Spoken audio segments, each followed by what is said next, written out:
Ako po ay nagagalak at naririto po tayo ngayon. Siguro marami sa inyo na nagdiriwang na ang mga tinatawag na Christmas. Pero hindi natin actually alam yung tunay na katotohanan kung bakit po tayo nagdiriwang nito. Alam nyo ba kung anong dahilan nito?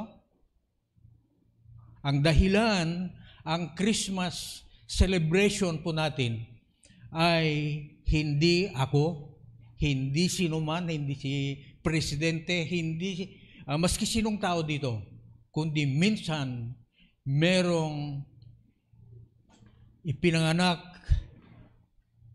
na ang kanyang pangalan ay Jesus. At ang kanyang kapanganakan ay hindi lamang ipinanganak basta. It has been prophesied for many years. At nung panahon na siya po ay ipinanganak po hindi po sa, bagamat siya ay hari, ipinanganak siya hindi sa palasyo, kundi sa isang sabsaban. Alam niyo bang sabsaban? It's a manger. Nais ko na tayong mga Kristiyano, we have to celebrate Christmas, hindi lang basang dahil may matatanggap tayo na pera, hindi lamang dahil meron tayong maasahan na darating na naman, lalo't lalo mga galing sa ibang lugar, yung mga asawa nila ay nasa abroad, magpapadala, malaking padala. Pero hindi po yan. Ang dapat na ang mga Kristiyano ay magsaya sila. Although hindi natin nasaksihan kung kailan ipinanganak si Jesus, pero we have to celebrate this with all our hearts. Amen? Alam niyo ba yun na kung bakit na isi-celebrate po natin? Ang nagdala sa atin dito sa mundo ang tinatawag na Christmas noong ipinanganak si Jesus. Alam niyo nung bata pa ako, siguro hindi ko sasabihin na I was the poorest. Siguro meron din akong kagaya sa inyo na mahirap.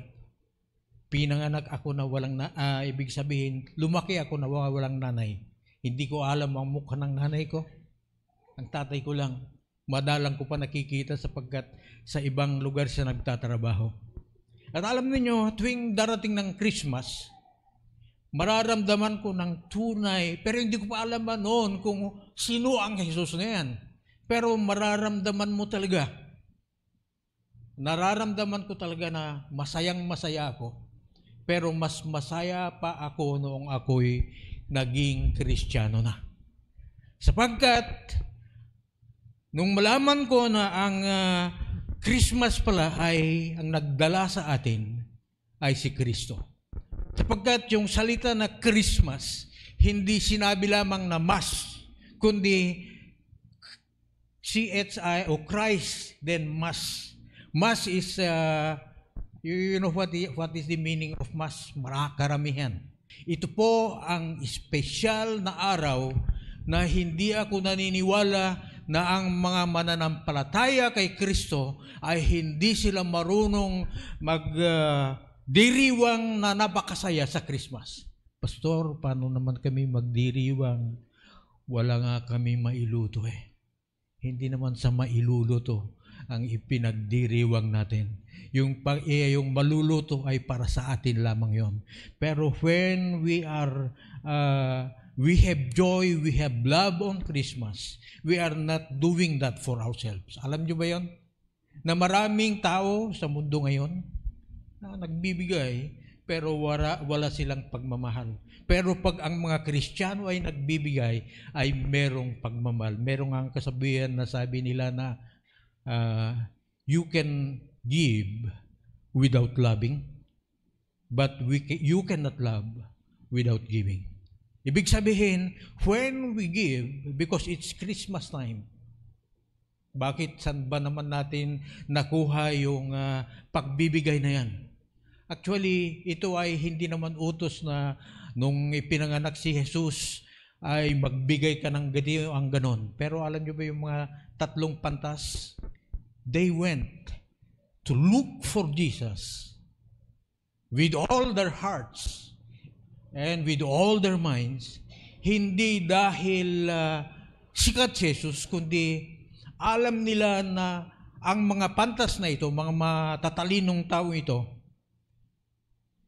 ay may ibig sabihin yung kapanganakan na yan. Na sana tayo din mga Kristiyano ay mabuhay din tayo. Mag-celebrate tayo ng Christmas na merong pagmamahal sa Diyos. Amen po ba? Maski mahirap ka, magsaya ka. It is because once upon a time, Jesus were born, and that is not for anyone else. That's for you. Diba? Pinanganak sa atin. At alam ninyo, ang kapanganakan ng Diyos, ito po ang dahilan kung bakit sineselebrate natin ang Christmas ngayon. Sa English, ika nila na, this is the reason for every season. That's why we celebrate this Christmas Day. Amen?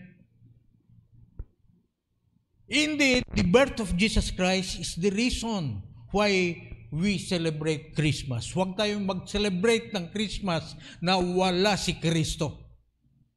Yung iba, mamaya, maganda naman, inuman magdamag yan. Hindi po yan ang way para mag-celebrate tayo ng kapanganakan ni Kristo. Amen? Hindi yan. Even in your own private prayer time, you can celebrate this Christmas with your heart. At sasabihin mo sa puso pa, Panginoon, maraming salamat po sa inyong kapanganakan. Nang dahil ito, nagkaroon ako ng pag-asa sa buhay na walang hanggan. Pero alam nyo ba na ang kapanganakan ni Kristo ay hindi yung araw pala, specific date na kapanganakan ni Kristo ay hindi December 25? Sabi nyo siguro, Pastor, ba't natin sineselebrate eh? Hindi pala. Maraming tao diyan na they do not know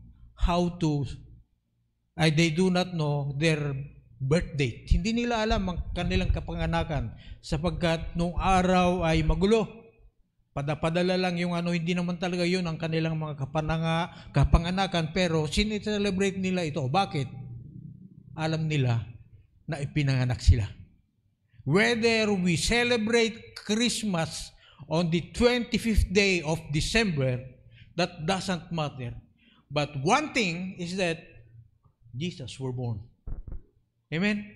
It's not recorded. We know that Jesus born, but it is not recorded what or when yung kanyang kapanganakan. So, panahon ng mga great prophets in the Old Testament, they prophesied that Jesus is supposed to be born. Alam niyo ba yon? Walang si Muhammad hindi sinabi sa kanilang Quran na ganito ay ipapanganak. Because actually, mahirap man ang magsabi. Pero, according to what I've learned, because marami po tayong re-research ngayon na katotohanan, no one, lahat ng mga relihiyon, sa si Buddha, kung sino-sino pa man yan na wala sa kanila ang naiprophesy ang kanilang mga kapanganakan sa kanilang mga kanya-kanyang Biblia. Hindi Biblia sa kanila. Kung ano man sa mga Muslim, they call it Quran. Pero there's no such a prophecy for Muhammad to be born. But Jesus, it has been prophesied by many prophets na isang babae ay manganak ng isang lalaki at pangalanan siya ng Emmanuel, na ang ibig sabihin, ang kapayapaan ay naririto sa atin. God will name him Emmanuel. Itong ibig sabihin, na kapayapaan. The Prince of Peace. Tayong mga Kristiyano, let's be merry. Magdiriwang tayo sa Christmas na ito. Hindi dahil marami tayong matatanggap, kundi whether matagal nang nangyari yung kapanganakan ni Jesus, it has been more than 2,030 years ago kung kwentahin po natin yung kapanganakan ni Kristo, because they believe that Jesus Christ were born in AD 1. Alam mo yung AD 1? After death 1. Nung before Christ, BC ang tawag doon. Pero Jesus Christ was, yung AD kasi, after death yun. Jesus Christ was born AD 1. So, up to this time, we are now on 24. So, hindi pa rin specific yung AD 1. It might be earlier. So, may nagsabi, nabasa ko na hindi rin siya sigurado. Most likely, Jesus' birth is already 2,030 years. 2,000 years, 2,030 years. Yan ang kapanganakan ni Kristo. His birth is not recorded, but sabi dito, this marks the fulfillment of Old Testament prophecies, and it signifies the arrival of the Savior, bringing hope, joy, salvation to the world. At alam nyo ba kung gaano ang kasaya ng tao ngayon? Nung araw hindi. Because si Jesus lamang, yung kapanganakan ni Jesus, dito po nagkaroon ng kasayahan ng tao na hindi mo maintindihan. Tingnan mo.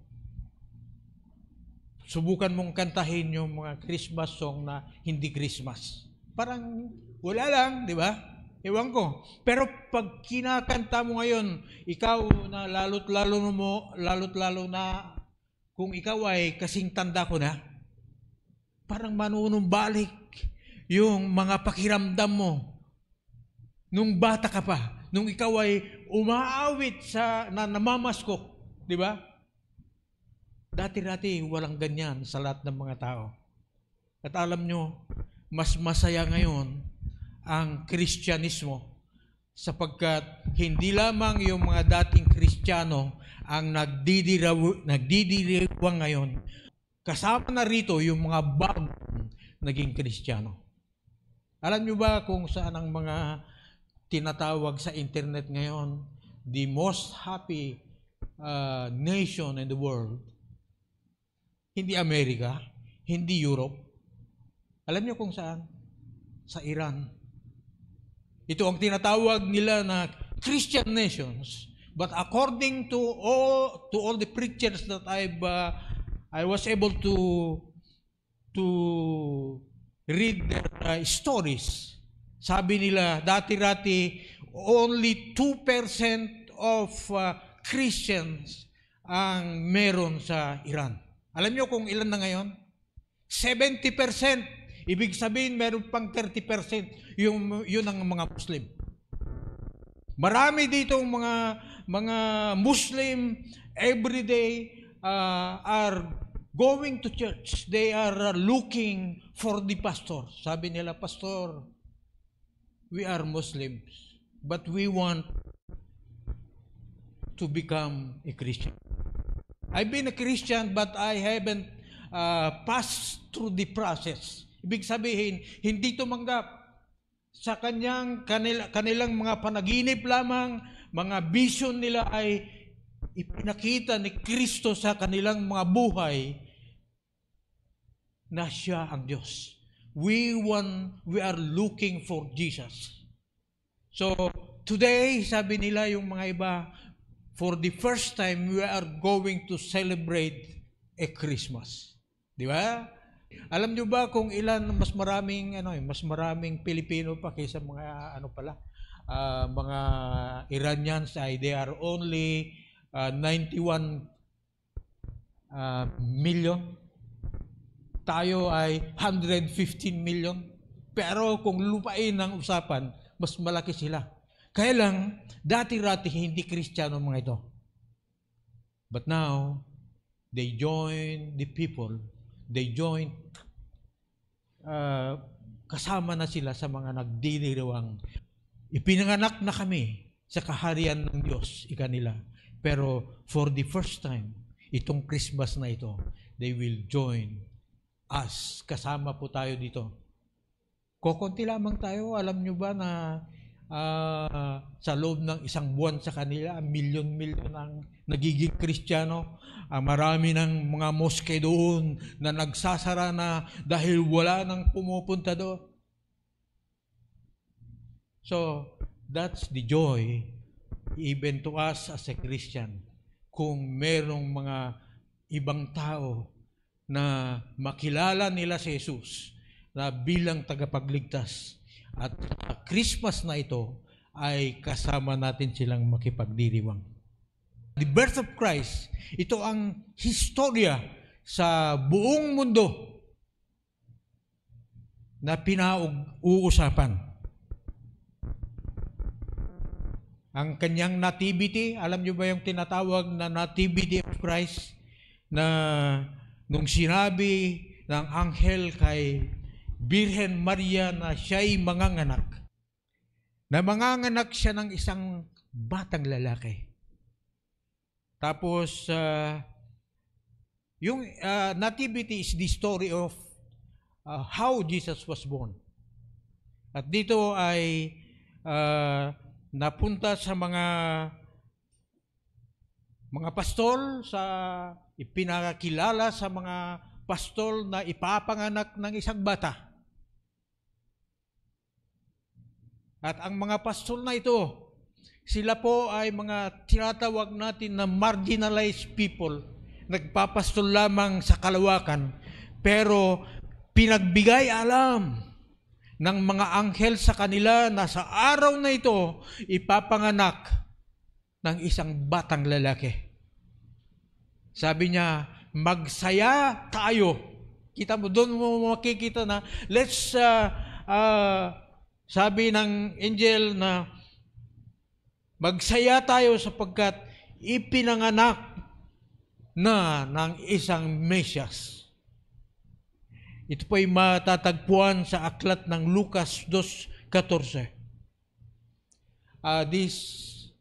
This portion of the scripture ay ipinapakita niya kung gaano kaimportante yung kapanganakan na yon, na dapat, sabi nila, magsaya po tayo. Anong ginawa mga pastol na ito? Hindi nila sinabi, hari pala ito, bakit tayo pupunta doon? Hindi.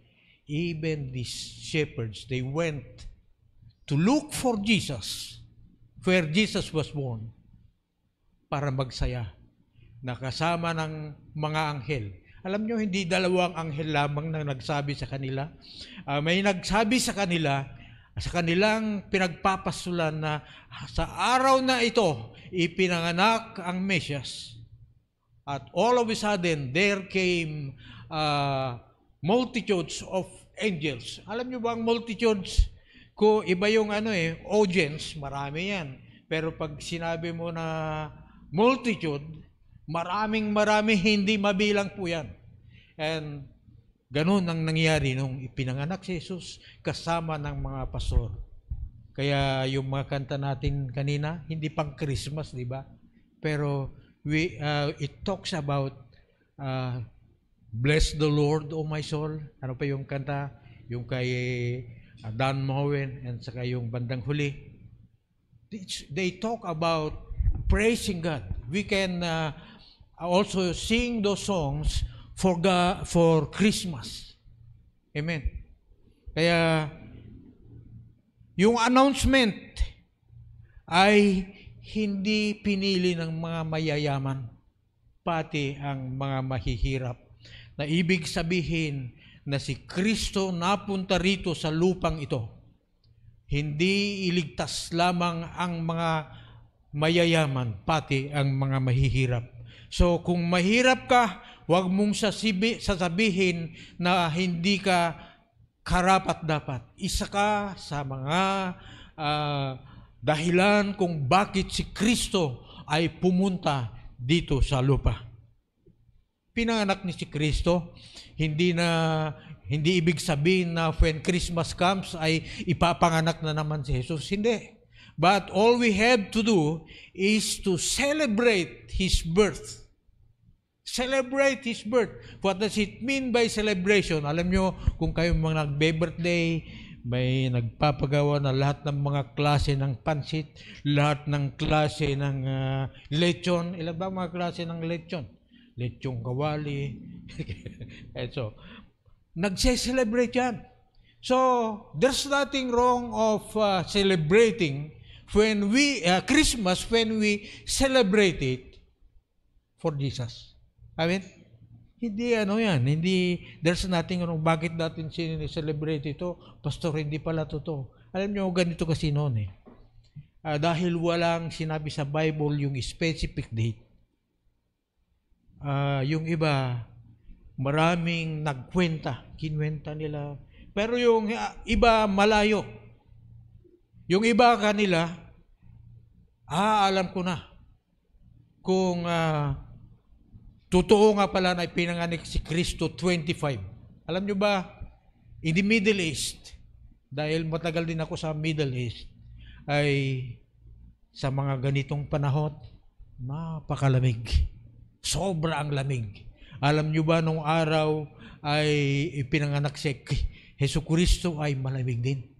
Kailang, hindi naman 25 sinabi doon Kasi magmula sa September sa Middle East, hanggang March yan, malamig yan. Hindi natin alam. But to us, whether we know our birth or not, we have to celebrate our birth, yung ating kapanganakan. Maski hindi tama yung petsa. Pero mapalad po tayo sapagkat alam po natin ang mga kapanganakan natin, petsa ng kapanganakan natin. Alam niyo, ako, magmula nung ako'y bata pa, ang alam kong kapanganakan ko ay June 23, 1950. Yan, I celebrated. Pero nung makita ko ang katotohanan, hindi pala totoo yung sineselebrate ko. Pero ang importante, nag-celebrate ako kung meron. At alam nyo ba kung ano ang birth date ko? Hindi pala June 23, 1950. Bumata ako. August 5, 1951. So, dahil mas malapit yun kaysa yung mga matatanda kasi yung yatang pinanganak kayata nung ganito hindi nila alam Pero yung mga nung binyagan ako sa Katoliko, alam mo sa bata, wisik. What has been recorded there is August 5, 1951. Masama ba nang sinelebrate ko yung hindi tamang petsa? Hindi. At least yung pag-birthday natin, ewan ko sa inyo kung nagbe-birthday kayo ay inuman ba? Hindi. Dapat kung tayo'y mag-birthday, kasama na ron ang pasasalamat sa Diyos. Pasasalamat. Thank you, Lord. You have given me another year to live. At magpasalamat pa rin tayo every year na tayo ay magbe-birthday. Amen po ba? At kung ikaw ay magpapasalamat sa inyong sarili, ikaw din ay magpasalamat kay Jesus tuwing darating ng Christmas na ito. Sapagkat ang Christmas na ito ay it's only a celebration of Jesus' birth. But when we celebrate, I will repeat, kailangan na magsaya tayo. Kung hindi ka masaya sa kapanganakan ni Kristo, iiwan ko kung tinanggap mo siya o hindi.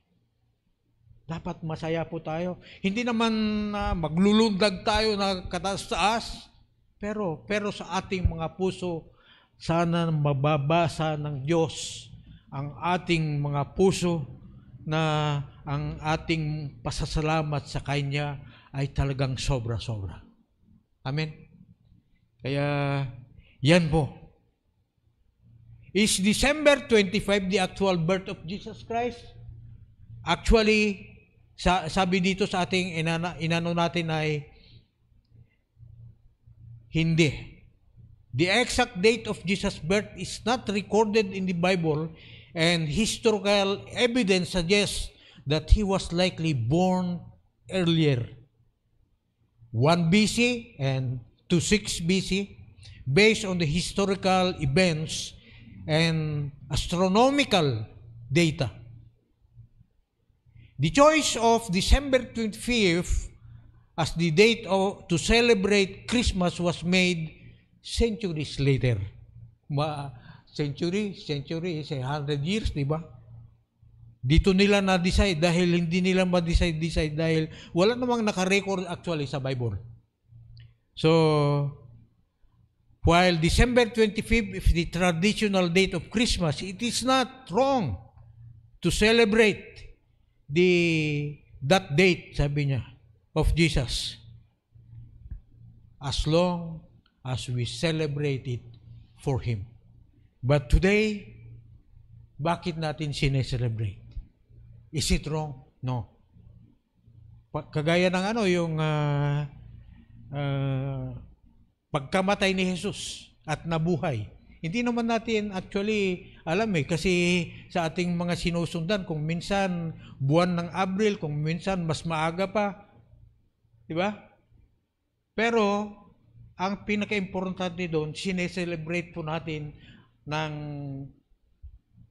accomplishment ni Jesus Christ that once upon a time, He was born, He lived with us, He learned about the life of human, at ngayon, nung Siya ay mamatay, hindi lamang namatay na habang panahon na kagaya ng mga ibang kagaya niya, leader ng mga relihiyon. Pero after 3 days, nabuhay siya ulit. At nakaupo ngayon sa kanan ng Ama, ayon sa Bible. He is mediating for us. Na bagamat tayo ay makasalanan, wala namang perfecto na tao Who can tell me that He is perfect? Wala.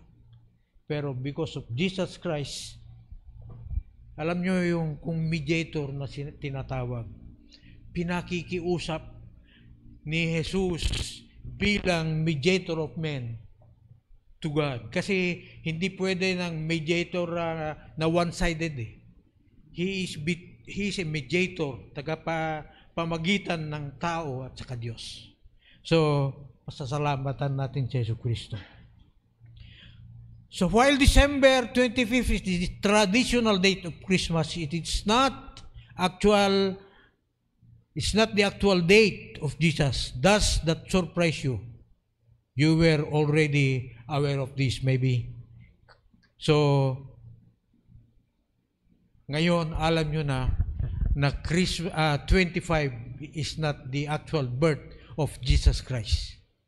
Ulitin ko, pag nagse-celebrate tayo ng Christmas, dahil marami na rin nagse-celebrate, nothing wrong of celebrating the wrong date because we do not know, nobody knows, it's just okay, mag-celebrate po tayo. At kung mag-celebrate naman kayo ng Christmas, pag may pera kayo dyan, ay magbigay po kayo. Amen. Magbigay nyo kasi ang kayamanan daw ay hindi maging blessing daw yan kung hindi i-share sa iba. Ito ang tandaan ninyo. Habang buhay pa ako at pag makita nyo na kompleto ng ipin ko, bata pa ako mabe-bless tayo lahat. Amen. Pag makita na yung ipin ko, what does it matter? Ano namang ibig sabihin yun? Siyempre, meron na po tayong paipin. Kung meron ako pang paipin, mabe-bless tayo, malalaman din nyo lamang na kayo ay magkakaroon din ng blessing na kagaya ko. Amen? So let's pray. We are about to finish the year 2024. Pag tayo ay mga Kristiyano, hindi po tayo kontento na lamang na wala nang maibibigay man lang kung panahon ng bigayan. Let's aim for it. Hangarin po natin yon. At kung anuman ang desire ng puso mo, yan ang ibibigay din ng Diyos. Naniniwala ba kayo? Kung sabi, okay na ito, hindi. Because the life that God has given us, hindi tayo'y manatiling mahirap sapagkat meron tayong Diyos. Ano ang kwenta yung sinasabi sa Biblia na my God will supply all your needs if we are not going to claim it? Lagi kong sinasabi sa inyo na kung mahirap kayo, mahirap tayo noon, mahirap pa rin tayo hanggang ngayon ay hindi maganda po yun. Kami ay maganda-ganda rin ng kaunti na kaysa noon. Pero hinahangad ko pa rin na i-bless ako ng Panginoon para marami akong mabigyan ng blessing din. Let's desire a good thing. When we live 2024, kung iwanan na natin, hindi na natin may babalik yan. Sapagkat ang mga araw na nakalipas, hindi na babalik ulit. Kailangan marunong tayong humarap ang ating mga hinaharap at hahangarin. Let's wish for the best. Desire natin ay magkaroon ng mas maganda pa. Ako'y naniniwala na maraming blessing tayo na makakamtan by the year 2025. Amen? Hindi pang New Year message ito. Si Pastor Mamia ang mag-message dito, pero pahabyaw ko lang ito. So, I would like to read meron akong hinanda dito na acrostic. Basahin ko na lamang. At ito po ang message ng Christmas sa salitang Christian. Letter C is Christ is born. Celebrate His birth with joy and gratitude. May the spirit of Christmas fill your hearts with love. Ito po, because Jesus were born, let's celebrate His birth with joy and gratitude. Joy ano ba yung joy?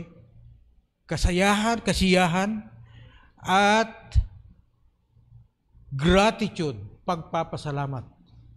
Kung naranasan nyo na ang kabutihan ni Kristo, dapat lamang na bigyan natin ang pasasalamat sa Diyos. Thank you. Maraming thank you. Yung tinatawag na gratitude. Gratitude is more heavier than thank you. Meron ngayong nagsasabi dyan na binigyan mo. Thank you. Pero when we say gratitude, sabi niya, maraming salamat. Di pa ako nakatikim ng ganito. Di pa ako nagkaroon ng ganito. That's more than a thank you. Although, thank you and gratitude ay magkamag-anak ito. Kaya lang, mas mabigat itong gratitude. So, because Jesus were born, let's celebrate it with joy and gratitude. Yung Christian, punta tayo sa H, hope abounds this season. Itong panahon na ito ay darami. dumarami ang mga biyaya, dumarami ang mga pagpapala. Pareho lang naman yung biyaya at pagpapala eh. Pero we can say it in many things. Because Jesus were born, hope abounds. Alam niyo ba ang hope? Sabi sa Biblia na looking unto Jesus, the author and finisher of our faith. When Jesus is the author and finisher of our faith, there is always hope that comes to you whether you like it or not. Ang pagpapala ay hindi hinahabol. Ang pagpapala ang humahabol sa atin. Amen po ba? Always remember that. Kaya maraming iba dyan na gusto magpayaman, trabaho ng trabaho. Wala, namatay, hindi man lang yumaman. Pero kung ibibigay ng Panginoon, hindi mo kailangan susunggaban pa. Darating talaga. Amen. So, R, punta tayo sa R ngayon. R means rejoice in the good news of Jesus' birth.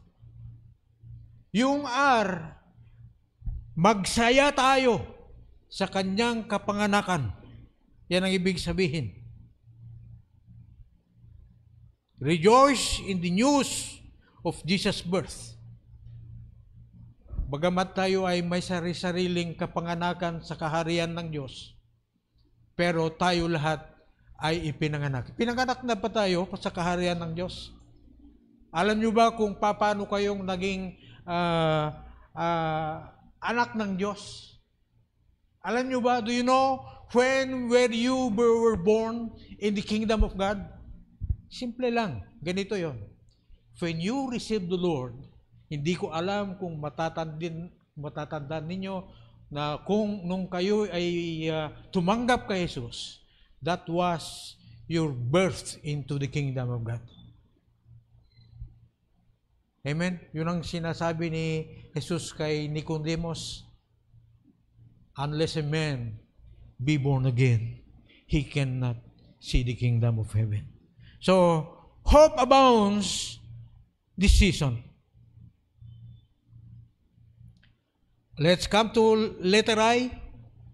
Christian, itong pag-usapan, acrostic po ito. I is inspiration from the story of nativity. Alam niyo parang yung prophecy tungkol kay Jesus, hanggang nung siya ipinanganak, hanggang siya'y namamatay. Parang sine na ginawa na napakaganda. Pero hindi nag-uusap yung mga sumulat nito until His death. Pare-pareho yan. Sabi ni Jesus, kailangan na ang propesiya ay matutupad ika ni Jesus.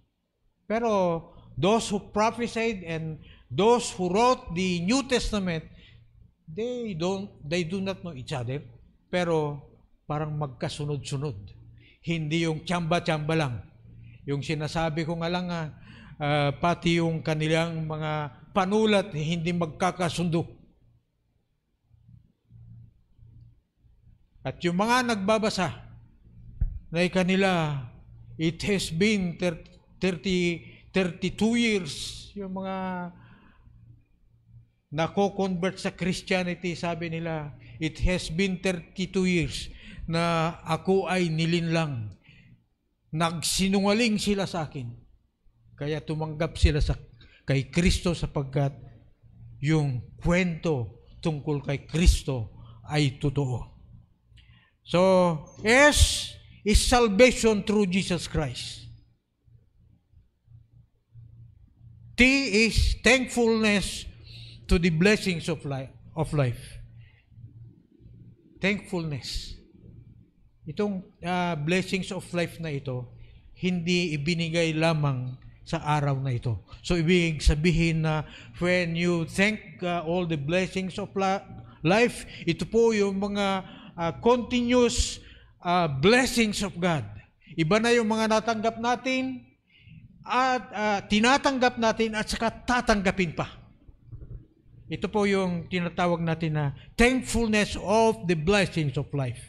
So, malapit na tayo, illumination of the lives of Christ. Illumination, it means that when you are a Christian, see to it that the light that God has given you, it illuminates in what you do and wherever you go. Ibig sabihin, let your light so shine before men that they may see your good works which glorify your Father who is in heaven. So, may that letter I reminded us that we should illuminate the light of Christ. May this light guide you through the darkness times and bring warmth to your soul. Abundance of God's grace. Abundance. Amen. Alam nyo ba na pag magbigay ang Diyos ay hindi ka titingin lamang? Do you know that God, when He blesses us, He will not give us only a little bit. But when God gives the blessings, when God knows that you are already ready, if you are ready for that blessing, hindi niya kinokonti-konti. Kung minsan, sabi natin, Pastor, matagal ko nang pinapanalangin na ganito at ganyan. Bakit? Wala pa. Hanggang ngayon, wala pa. Does God really answer prayer? Well, the question there is, as long as when we are ready to receive the blessing, yung limpak-limpak na yan, ibibigay niya yan sa'yo kung ready ka na. Baka naman nagkapera ka anong tawag ba yung mga sabungero? Italpak ba yun? Yung mga basta nila sa sugal. If you are going to use that blessing, God knows. Sa kalukuhan, ibig sabihin God knows, hindi niya pa ibibigay yun. But when you are ready to be blessed, He is going to bless us. Sabihin na lang natin, humihingi ka ng kotse na gamitin mo. Is it wrong? No. Pero hanggang ngayon, di ka pa binibigyan sapagkat alam niya na kulang pa rin yung kita mo. Kulang pa rin na makapunta ka ba dun sa isang lugar kung wala kang gasolina. When God knows that you can do that, you can buy, He will give it. Okay? So, abundance of God's grace. As you celebrate, remember that the abundant blessings of God is already bestowed upon you. Diyan na. Pero tanggapin mo na lang. Wait. Tayo ang dahilan kung hindi natin matatanggap. Ika nga nila na hindi natin kasalanan daw ang ipinanganak na mahirap. Lagi kong sinasabi na kung minsan tinatawanan nila hindi ako ipinanganak na mahirap na kagaya ng iba. Mayaman siguro sila, Pastor, hindi. Pero sabi ko, dahil ako'y ipinanganak na mahirap, na mahirap, na mahirap, na mahirap. Sobra-sobra. Pero nararamdaman ko ng blessings na. Siguro malapit na darating ang pagpapala ng Diyos. May we live 2024 expecting for the better. Amen po ba? At last na ito, Christian, the last letter N-O is new beginning in Christ. Ibig sabihin, we already began, right? But we failed 100 times. 20,000, 1, 2, 3 hanggang 24, we are failure. Pero huwag tayong mawalan ng pag-asa na makakamit pa rin natin yung mga tinatawag na pag-asa kay Kristo. So every year, there's nothing wrong of renewing every year is the new beginning for Christ. Whether yumaman man tayo o hindi, we always start the new beginning. Ilang buwan na lang po. Ilang linggo na lang, 2024 na, 2025 na. So, embrace the new life, and fresh start that Jesus' birth offers to all believers. Yan po ang last na sinabi yung salitang Christian. Ulitin ko yung beginning lang. Total, may konti pa tayong panahon. Christian means Christ is born, hope abounds, rejoice in the good news of Jesus' birth, inspiration to the story of nativity, salvation through Jesus Christ, thankfulness for the blessings of life, illumination of the gift of Christ, abundance of grace, and last, new beginning in Christ. Ang Humphrey Center, alam ko po na you've been here, you've been all along with us. We are thankful. Makikita naman ninyo na kukunti lang tayo. Pero aanhin natin ang napakarami na hindi marunong magpasalamat kay Kristo. Aanhin natin ang mga maraming pumupunta sa church na kung sila'y mabless, hindi man sila nagpapasalamat sa Diyos. Aanhin natin ang maraming tao na pagkagising sa umaga, di man lang pwedeng magsabi, maraming salamat Panginoon, buhay ako sa araw na ito. Kaya, praise the Lord, we are all blessed by God. Continue to be with us so that we will see each other again when we leave this world. Amen po ba? Jesus loves you. Tayo po'y tumayo na. Panginoong Diyos, ito po ang aming awitin sa Kapaskuhan ito. Although, pinanganak na si Jesus long time ago, pero kami po ay laging dumarako sa inyo sapagkat kami ay merong malaking pinapasalamat sa inyong kabutihan, sa inyong gloria, Panginoon, na ipinagkaloob sa amin. We thank you for your grace. We thank you for the life that you have given to us. We thank you for the illuminations that illuminates or lights the love of Christ. Bless us all together today. Thank you for everyone who are here. Bless us all together in Jesus' name. Amen.